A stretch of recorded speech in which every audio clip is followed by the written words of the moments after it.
The blade was already wet when Warren Fletcher pushed through the crowd, and the man kneeling in the dust was already sobbing for his life. "Yield!"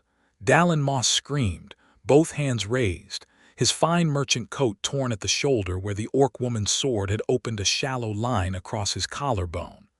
I yield, by the crossing's own law I yield." Urzoth Fireblood did not lower her blade.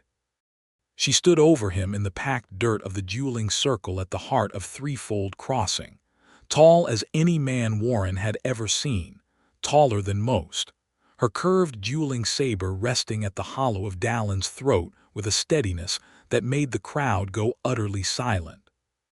Her green-black skin gleamed with sweat in the afternoon sun, and the tusks at the corners of her mouth caught the light like polished bone.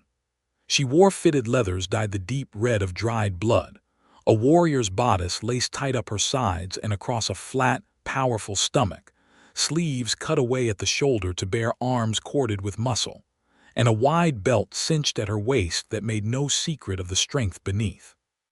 She was, Warren thought in the strange, suspended second before everything happened, the most magnificent and terrifying thing he had ever laid eyes on. "You cheated my clan on toll grain for 3 seasons, Urzoth said, and her voice carried low and even over the crowd of merchants, drovers, and clanfolk who had gathered to watch the duel of honor.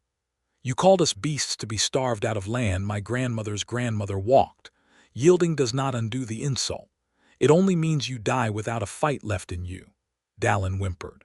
Somewhere behind Warren a woman gasped, and a child was hushed by its mother. The crowd at Threefold Crossing had seen duels before.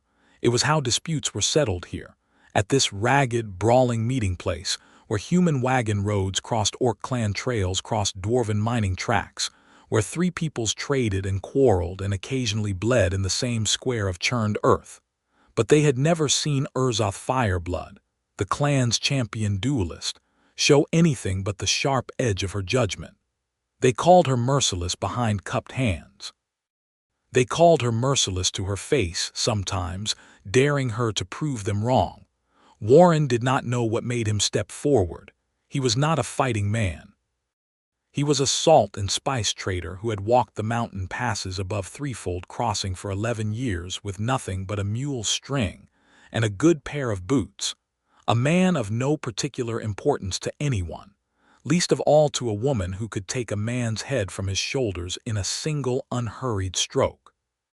But he had known Dallin Moss for years too, had shared a fire with him on the high road more than once, and whatever the man's sins, Warren could not stand in that crowd and watch him die kneeling with his hands in the air. "Wait," Warren said, and his voice cracked embarrassingly on the single word, but it was loud enough that the whole square turned to look at him. Loud enough that Urzoth Fireblood's dark eyes lifted from her kneeling opponent and fixed on him instead, and he felt the weight of that gaze like a hand closing around his chest. "You have no standing here, traitor," she said. "This is a duel of the Crossing's own law. Step back before I mistake you for a second challenger." "I know the Crossing's law," Warren said, and thank every god he did, because 11 years of walking these roads had taught him things that mattered now more than they ever had before. The old charter, a bystander may buy a yielded man's life with a formal offering if the duelist accepts it. I'm offering. A murmur went through the crowd like wind through dry grass. Urzoth's head tilted, the barest fraction studying him the way a hunter studies unfamiliar tracks. "And what," she said, "does a spice trader have that is worth more to me than a man's blood debt?"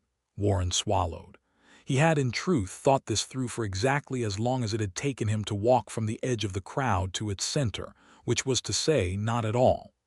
"My seasoned salt contract with your clan," he said. "The whole of it. Every sack I was to sell you at the autumn trade, given free, plus what coin I've got on me now. And my word, a trader's word is worth something at this crossing, ask anyone here, that I'll make good on Moss's debts to your people myself if he can't." Urzoth was quiet for a long moment. The blade did not move from Dallin Moss's throat. Warren could hear his own heartbeat, could hear the flap of canvas awnings in the wind, could hear, absurdly, a dog barking somewhere near the stockyard. "You would put your own name against his," she said at last, and there was something in her voice now that was not quite mockery and not quite curiosity, something new and unreadable. "For a man who is not your kin, not your blood, not even a friend by the look on your face when you offered." "He's a man," Warren said simply. "That's enough." Her eyes did not leave his face. Something moved behind them, some calculation he could not follow, and then, with a motion so fast the crowd flinched as one body, she withdrew the blade from Dallin Moss's throat and drove it point down into the dirt beside him instead. "Get out of my circle," she told the weeping merchant, not looking at him now, her gaze still locked on Warren. "Your life belongs to the traitor now. Settle your debts with him." Dallin scrambled up and fled without a word of thanks, which did not surprise Warren in the slightest, and the crowd began to break apart into 100 whispered conversations. But Urzoth Fireblood crossed the circle toward him with the unhurried, predatory grace of something that had never once in its life needed to hurry for anyone. "You called me Merciless," she said, stopping close enough that he had to tip his head back to hold her eyes. "When you pushed through that crowd. I heard you say it under your breath." He had not realized he'd spoken aloud. His face went hot. "I did. Say it to me plainly then, not under your breath." "You're merciless," Warren said, and found to his own surprise that his voice did not shake this time. "You were going to kill a man on his knees for the sake of pride, and you'd have done it without blinking." He expected fury. He expected the crowd to scatter in fear of what came next. Instead, Urzoth's mouth curved just slightly at one corner, the tusk on that side gleaming.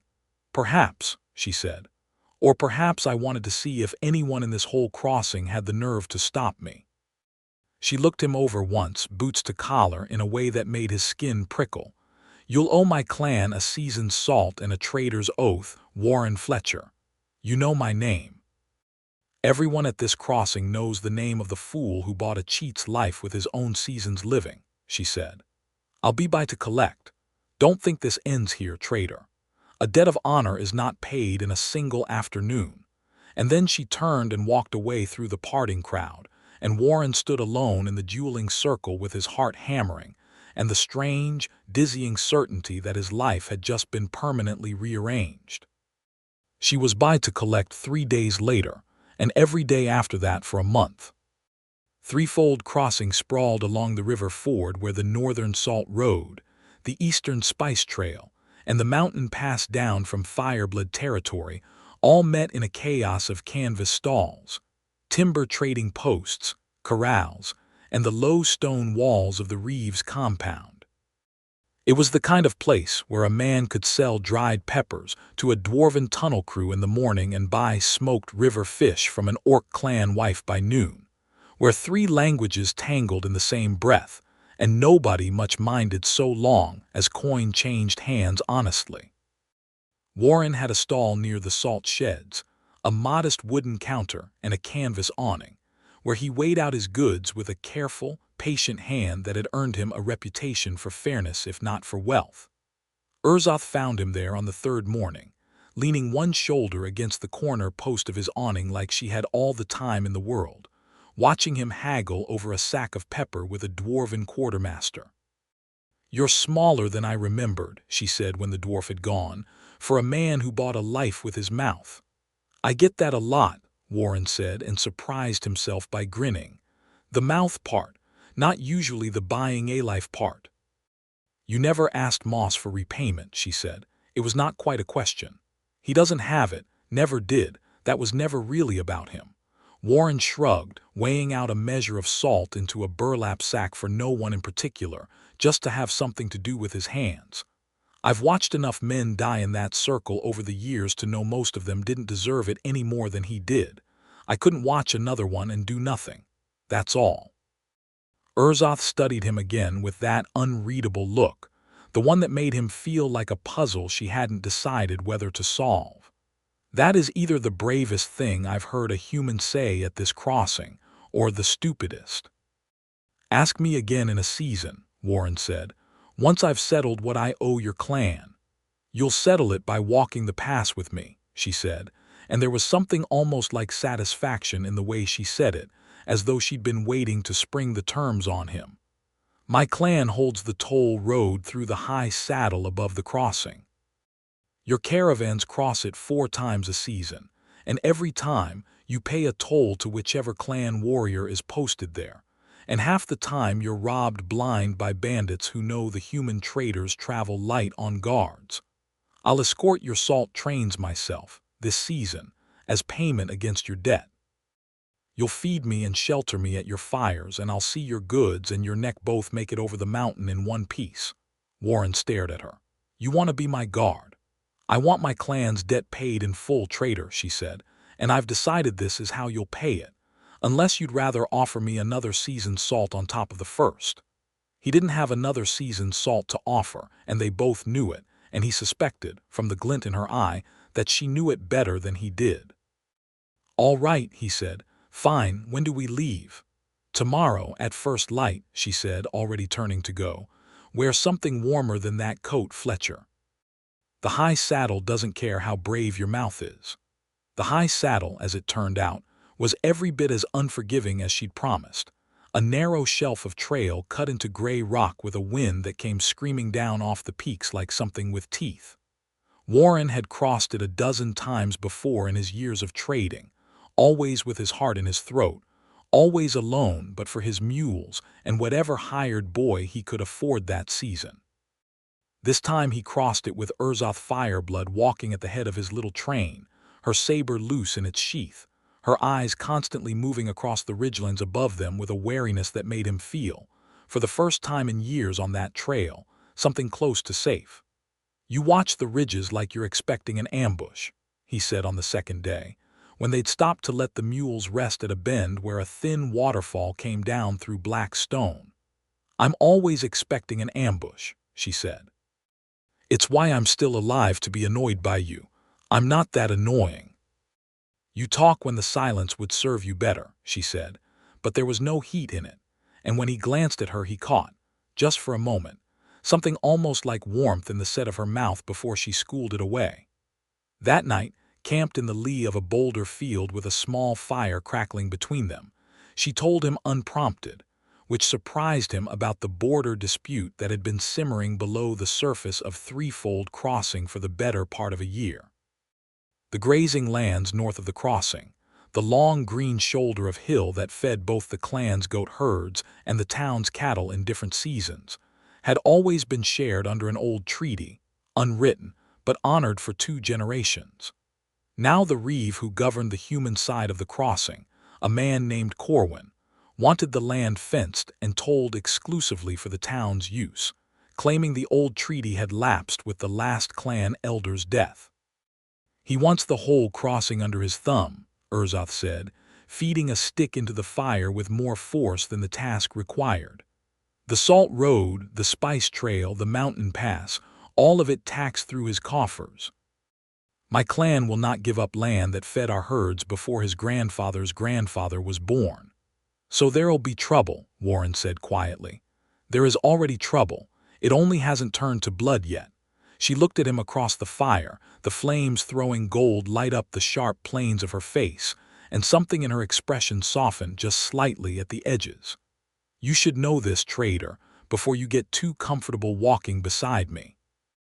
If it comes to war between the crossing and my clan, you'll have to choose a side, and I won't ask you to choose mine out of some debt of honor. That would be a poor reason to stand beside anyone. Then I'll choose it for a better reason, Warren said, before he'd quite thought it through, and when her eyes lifted sharply to his, he found he didn't want to take it back. They crossed the pass 4 times that season, and each crossing wore away a little more of the careful distance between them. She taught him to read the weather in the shape of clouds over the peaks. He taught her the trick of judging a spice merchant's honesty by the calluses on his hands. She laughed once, a real laugh, startled out of her by a joke he hadn't even meant to be funny, and the sound of it undid something in his chest that he hadn't known was tied so tight. On the 3rd crossing, when a rockslide nearly took 2 of his mules over the edge of the shelf trail, She hauled the lead animal back from the brink with her bare hands and then rounded on Warren, who had thrown himself forward to grab the second mule's halter with a fury that had nothing to do with the mules at all.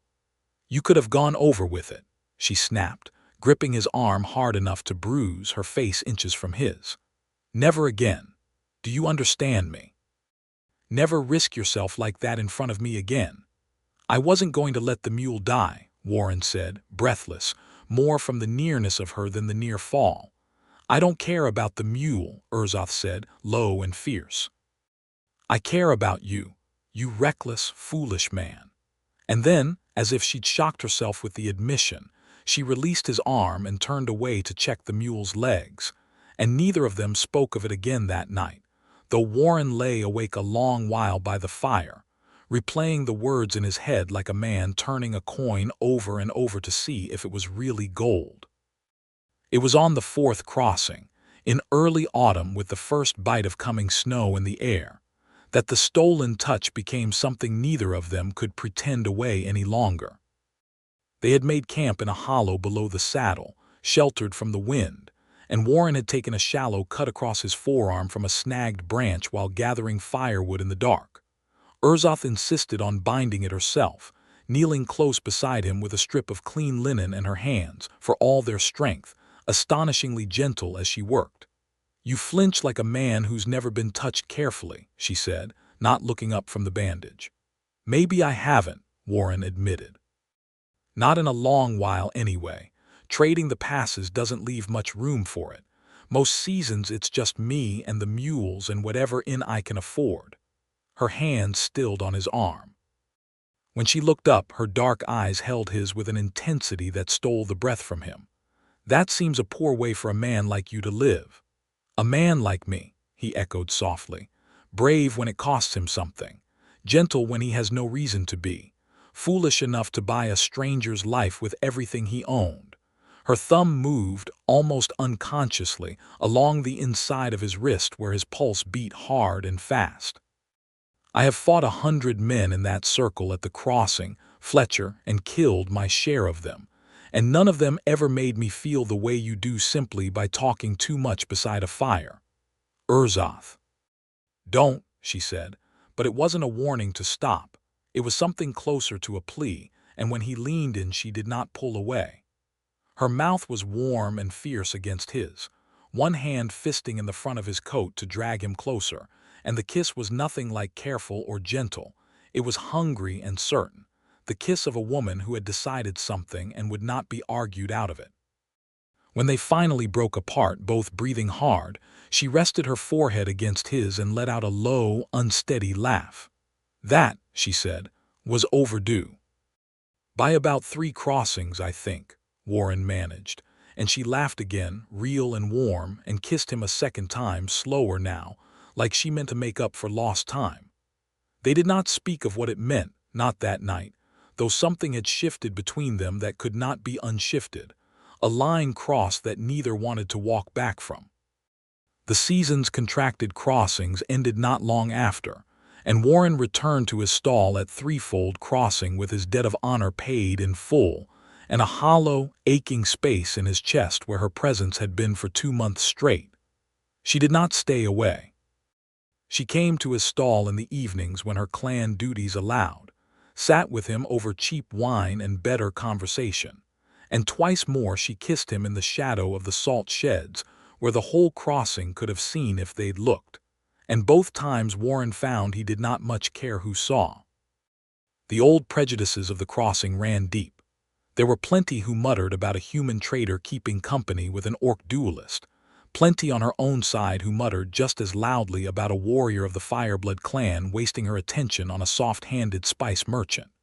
But Urzoth met every sideways look with a flat, dangerous stare that ended most conversations before they started, and Warren found, to his own surprise, that he had grown a spine to match hers, more or less, over the months of walking beside her. It was in the deepening cold of early winter, with the border dispute over the grazing land still unresolved, and tempers on both sides worn thin as old rope, that everything came apart in a single violent night. Warren woke to the sound of screaming and the orange flicker of firelight through his tent canvas, and for a disoriented moment he thought the sun had risen wrong, come up red and roaring in the wrong part of the sky.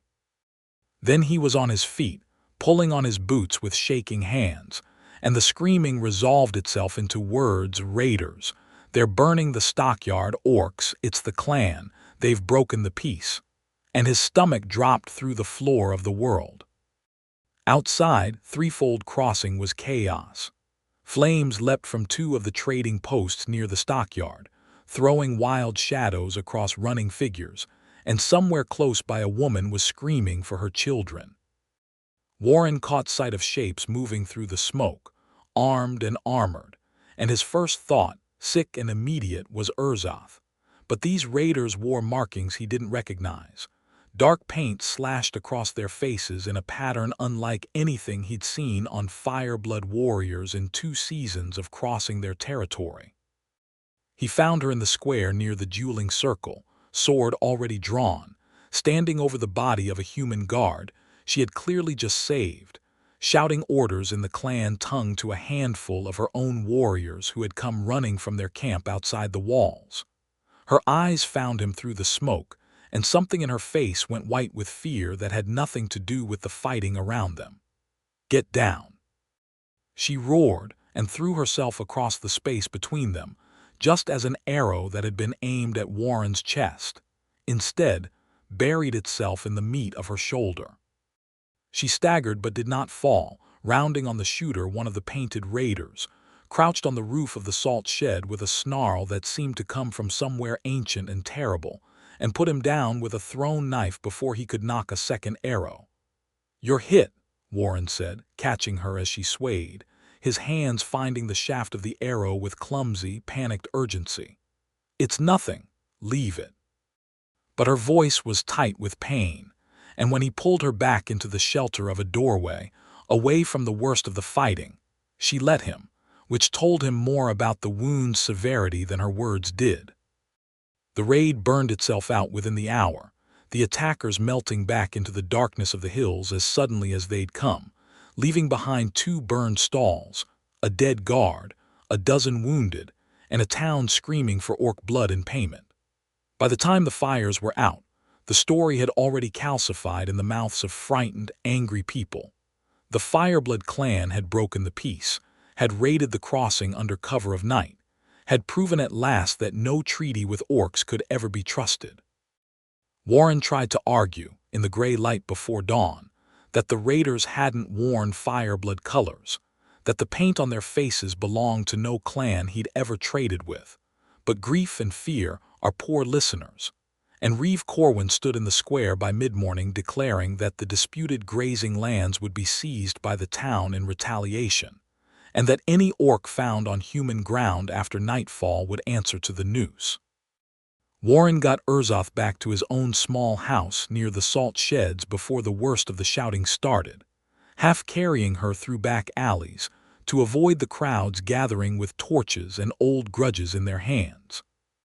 He cleaned and dressed the arrow, wound himself with hands that would not stop shaking, and when it was done, when she lay pale and drained on his narrow bed with the danger past, and the fire banked low, something in both of them broke open at once, the terror of the night collapsing into a need neither could any longer pretend not to feel. "I thought that arrow was for you," she said, her fingers curling into the front of his shirt, dragging him down to her. "I have fought 100 duels, Fletcher, and I have never once been afraid of dying until tonight, watching that arrow find you instead of me." "It found you because you put yourself in front of me," Warren said, his voice breaking, his forehead pressed to hers. "You could have died." "I would do it again," she said fiercely, 1,000 times without a moment's thought, and don't you dare tell me not to. And then there were no more words for a long while, only the desperate, tender urgency of 2 people who had nearly lost each other and could not bear to waste another hour pretending they hadn't already given their hearts away. It was reckless, that night reckless to let the walls come down so completely with the town in an uproar outside the door, reckless to let a debt of honor become something so much deeper it could never again be measured in salt and coin. but neither of them could have stopped it if they'd tried. And in the morning, tangled together in the narrow bed with the low winter sun coming pale through the shutters, Warren understood that whatever came next, there was no version of his life anymore that did not have Urzoth Fireblood at the center of it. She was gone before the town fully woke, back to her clan's camp to report the attack and tend to the wound properly with her own healers, and Warren spent the day in a haze of worry and tenderness that made him nearly useless at his own stall. It was 2 days later that the true shape of the disaster revealed itself, and it was worse than either of them had feared. A trapper who worked the northern hills brought word to the crossing that he had seen the raiders making camp before the attack, and that their leader wore the ash-gray paint of the Skarn clan, long-time rivals of the Fireblood, who had been pushed from better grazing land generations ago, and had never forgiven the loss. But the trapper also said something that made Warren's blood run cold, that the Skarn raiders had been paid in human coin, and that he had seen, from a distance, a rider in Reeve's colors meeting with their war leader in the week before the attack. Reeve Corwin had hired the Skarn clan to stage a raid that would look like a Fireblood betrayal, to give him the excuse he needed to seize the disputed lands and drive the Fireblood clan from the crossing entirely.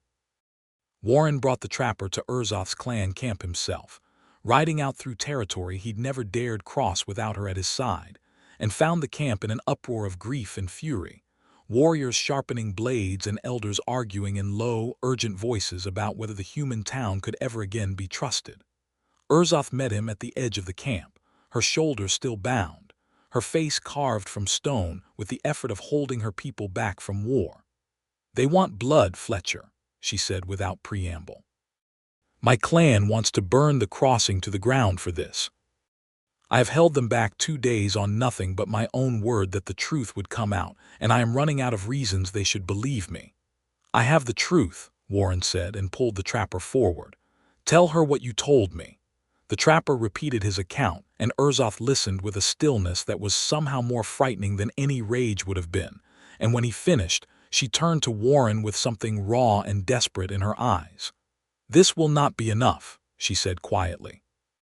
A trapper's word against a Reeve's, in a human town, with a dead guard and burned stalls to point to.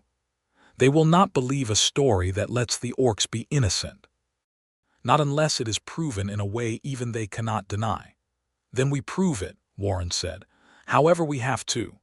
The way, when it came in the oldest and most dangerous form the crossing knew. Reeve Corwin, cornered by the trapper's testimony spreading through the market, despite his best efforts to suppress it, and unwilling to risk outright war with a clan that could field 200 warriors against his 50 guards, proposed a trial by combat under the old crossing charter, a formal duel between the Fireblood clan's champion and a champion of Corwin's choosing, to be judged as proof before all the gathered peoples of the crossing. If Urzoth won, the clan's innocence would stand accepted under the charter's ancient authority, binding even on the Reeve, and the seized grazing lands would be restored under the old treaty. If she lost, the clan would be declared guilty of breaking the peace, and would face expulsion from the crossing's lands entirely, by force if necessary. It was a trap, and everyone knew it. Corwin's champion, when he was announced 2 days later, turned out to be no ordinary guardsman but a hulking mercenary named Torvik Grask, the very war leader of the Skarn raiders who had staged the attack, dressed now in Corwin's colors, and presented to the crossing as a hired duelist with no connection to the raid at all. He was enormous, scarred from a dozen prior battles, and known even among orc clans as a killer who had never once yielded a fight in his life. "He'll cheat," Urzoth said flatly, pacing the small yard behind Warren's house the night before the duel, her wounded shoulder still stiff, her face tight with a fear she would not have shown anyone else in the world. "He knows this ground, he knows Corwin's coin is riding on my death, and he has no honor left in him to appeal to. I have fought 100 men, Fletcher, but never one bought specifically to see me dead." Warren caught her hand, stilling her pacing, and held her gaze steady with his own. You've never had someone in your corner before either, not really, not the way you'll have me tomorrow. You cannot fight for me. The charter requires the champion herself, no seconds, no substitutions. I know, Warren said, but I can stand at the edge of that circle where you can see me, and I can make sure the whole crossing hears the truth about Corwin and the Skarn raiders before that fight ever starts, so that even if Grask cheats, even if the worst happens, no one can pretend afterward that they didn't know what he was. He drew a slow breath. And I can tell you tonight before any of that whatever happens tomorrow, I am not sorry for a single moment of the season we've had. Not the debt, not the pass, not the fire, not any of it. If I only get to love you for one winter, Urzoth Fireblood, it will still have been worth every risk. Her breath caught, and for a long moment she said nothing at all, only searched his face as though looking for the lie in it and failing to find one. You called me Merciless, she said finally, very quietly, the first day we ever spoke. And you were right, too. I have spent my whole life being feared for exactly that, and I built myself around it because fear was safer than anything softer. I do not know if I can be gentle in that circle tomorrow, Fletcher. Grask will not deserve gentleness, and my clan will not thank me for it even if he did. I'm not asking you to be gentle tomorrow, Warren said. I'm asking you to come back to me afterward. Mercy is something I am still learning, she said, and her voice broke just slightly on the words, more honest than he had ever heard her. I did not know I wanted to learn it until you. With him it was easy to be merciless. With you, I find I want to be something better than what the crossing made me. She pulled him close then, and they held each other through the last hours of the dark, saying little more, because there was little more that needed saying. Morning came gray and bitter cold, and it seemed as though the whole of Threefold Crossing had turned out to watch human traders and dwarven quartermasters crowded the wooden rails around the dueling circle.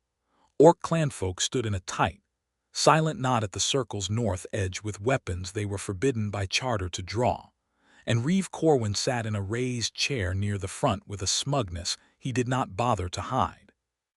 Warren pushed his way to the very edge of the circle's south rail, close enough that Urzoth could see him the moment she stepped into the ring, and he stood there with his heart hammering and his hands white-knuckled on the wooden rail.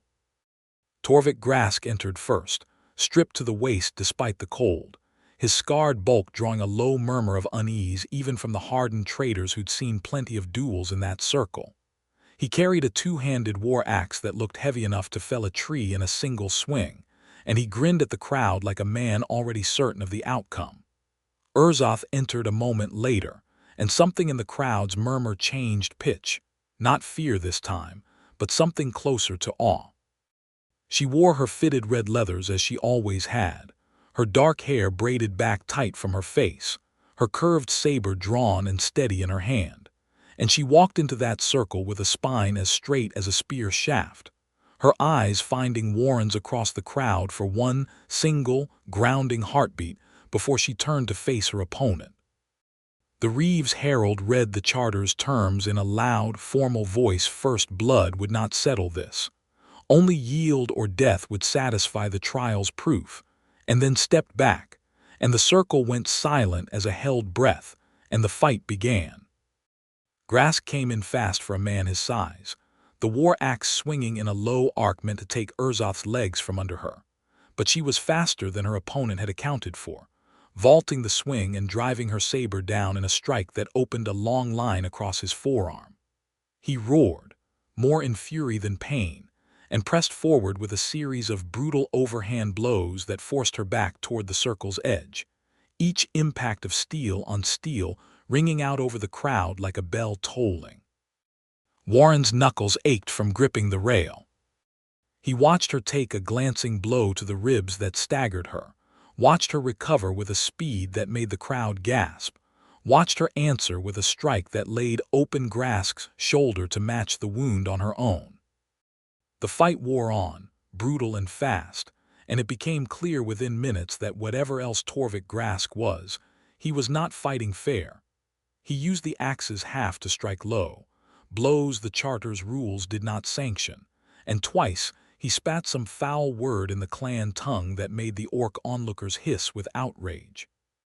It was on the third such foul blow, a vicious strike to Urzoth's already wounded shoulder, that dropped her to one knee with a cry of pain that tore straight through Warren's chest, that he found himself climbing over the rail before he'd made any conscious decision to do it. "That's a foul strike," Warren shouted, loud enough to carry over the whole circle, standing now inside the ring's boundary with his hands empty and raised, putting himself, for one terrible, exposed moment, between Grask's axe and Urzoth, where she knelt in the dirt. "The charter forbids strikes to a felled opponent. Ask any trader here who's seen 100 duels in this circle. Ask the herald himself. This man has cheated from the first exchange, and everyone here has watched him do it." The crowd erupted into shouting, some in outrage at Warren's interruption, more in growing agreement as they realized he was right, and the herald, caught between the Reeve's glare and the crowd's mounting fury, was forced to call the foul aloud and grant Urzoth a moment's respite to rise. Warren dropped back over the rail with his heart in his throat, and Urzoth, climbing back to her feet with blood running down her arm, met his eyes across the circle with something fierce and grateful, and disbelieving all at once. "You could have been killed standing in that circle," she said later, "but not now. Now there was only the fight," and she turned back to Grask with new fire in her eyes, her exhaustion burned away by fury on Warren's behalf as much as her own. The end, when it came, was fast. Grask, off balance and bleeding from a dozen small cuts, overextended on a final desperate swing, and Urzoth was inside his guard before the axe finished its arc, her saber driving up under his ribs, and then, with a twist of her wrist that dropped the great weapon from his suddenly nerveless hands, she had him on his knees in the dirt with her blade at his throat, exactly as Dallin Moss had knelt before her a season ago. The whole crossing held its breath. This was the moment they had come to see, the moment that would decide not only a duel but a border, a treaty, a peace or a war, and everyone who had ever whispered the word Merciless about Urzoth Fireblood leaned forward to watch her prove it true one final time. "Yield," she said to Grask, low and hard, "and confess before this whole crossing who paid you to wear the Fireblood's shame." Grask, gasping, defeated, and abandoned already by the Reeve's stony silence from his raised chair, spat blood into the dirt and confessed it all Corwin's coin, the staged raid, the ash-gray paint chosen deliberately to be mistaken in darkness and panic for Fireblood markings, the whole ugly plot laid bare in front of a crowd that had, until that moment, been ready to burn the clan camp to cinders. The circle rang with outrage, this time aimed squarely at the Reeve, who came half out of his chair sputtering denials that convinced no one, and Warren watched Urzoth stand over her defeated, confessed enemy with her blade still steady at his throat, the whole weight of the crossing's judgment balanced on whatever she chose to do next. She looked up once and found Warren's eyes across the circle. "A season ago," she called out, her voice carrying to every corner of the silent crowd, "a human traitor stopped me from killing a man on his knees and bought his life with everything he owned, and I called it foolishness. I do not call it foolishness any longer." She looked down at Grask, and her blade did not waver, but her voice, when she spoke again, had gentled into something the crossing had never once heard from her. "You confessed before you had to. That is worth something, even now. Yield fully, renounce Corwin's coin before this crowd, and I will let you walk out of this circle alive, on the same terms once offered to a cheat named Moss." Grask, stunned, yielded fully, and Urzoth withdrew her blade and stepped back, and the crowd around the circle broke into a roar of sound that Warren could not begin to untangle. Shock and relief, and something that might, in a few voices, have been the beginning of respect. Warren was over the rail again before he'd thought about it, crossing the circle in a half-run to reach her, and Urzoth caught him against her chest with her good arm, blood-streaked and shaking with the aftermath of the fight, laughing a little wildly against his hair. "You called me Merciless," she said again, breathless, And I have spent this whole season proving you wrong, one stubborn inch at a time." "I was wrong to say it that way," Warren said, pulling back just enough to look at her, his hands framing her face, careless of the blood on her cheek. "I only meant that you frightened me. I didn't yet know that you'd choose to be more than that. That you'd choose it for a stranger, and then for men who tried to kill you, and then," his voice caught, "for me. Mercy was never something that came easily to me," Urzoth said, her forehead resting against his, the whole crowd forgotten around them for one suspended private moment. "I am still learning it. I think I will always still be learning it. But I have learned more of it in one season with you, Warren Fletcher, than in all my years of fighting in that circle before you ever stood at its edge." Behind them, the herald was already calling for the Reeves' arrest under the Charter's authority, the crowd's mood turning fast and hard against Corwin now that the truth stood undeniable in the dirt before them, and the disputed grazing lands were declared restored to the old treaty's terms before the sun had even reached its height. But Warren barely heard any of it, standing in the circle with his arms around a bleeding, victorious, softened orc duelist who had just, in front of the whole of Threefold Crossing, chosen mercy and chosen him in the same breath. The weeks that followed were not without their difficulties. There were still traders who muttered, still clan elders who eyed the arrangement with suspicion, still a Reeves trial to see through to its conclusion, and a new toll master to appoint who would honor the old treaty fairly. But the shape of the crossing had changed, cracked open by the truth of that duel in a way that could not be put back together the old way. Urzoth's clan, grateful for her victory and moved, in their own gruff fashion, by the sight of their fiercest duelist choosing gentleness before the eyes of the whole crossing, extended a formal welcome to Warren at their camp that he had never expected to receive in his lifetime. And the human traders at the crossing, for their part, found it harder to mutter about orcs and humans mixing, when the very treaty protecting their livelihoods had been won by exactly that mixing. On a clear, cold evening some weeks later, with the first real snow of winter dusting the peaks above the crossing and the grazing land secured under a treaty renewed in ink and blood oath both, Urzoth led Warren out past the edge of the market stalls to the dueling circle itself, empty now in the blue evening light, and turned to face him with something almost shy in her expression, an expression he had never once seen on her fierce, sure face before. "There is a clan custom," she said, "for when a warrior chooses a mate outside the clan's blood, it is not done lightly and it is not done in secret. It is done here in the open before whoever cares to watch, because a Fireblood does not hide what she has chosen to keep." "Show me," Warren said, and his voice was steady even though his heart was not. She drew a small curved blade, no longer than her thumb, and drew it lightly across her own palm and then across his, a shallow cut that stung but did not truly wound and pressed their palms together, blood to blood, in the fading light. "I claim you, Warren Fletcher," she said, her voice carrying clear and unashamed across the empty circle, loud enough that the traders closing their stalls nearby turned to look, loud enough that word of it would be all over the crossing by morning, exactly as she intended. Not out of debt, not out of honor owed, because you are the one person in this crossing in this world who ever looked at me and saw something worth being gentle for. I choose you openly before anyone who cares to see it."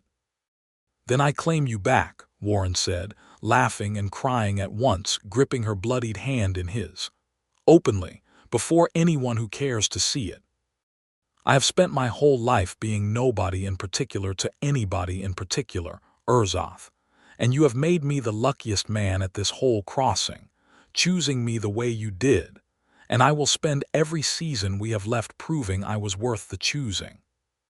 She kissed him then, in the middle of the empty dueling circle, where she had once held a blade to a cheat's throat and called it justice, where she had once fought for her clan's honor and won, at last, the freedom to be soft with the one person who had earned it. And around them, the lanterns of Threefold Crossing began to glow gold against the coming dark, and neither of them had ever once, in all their lives before, felt so entirely and completely found.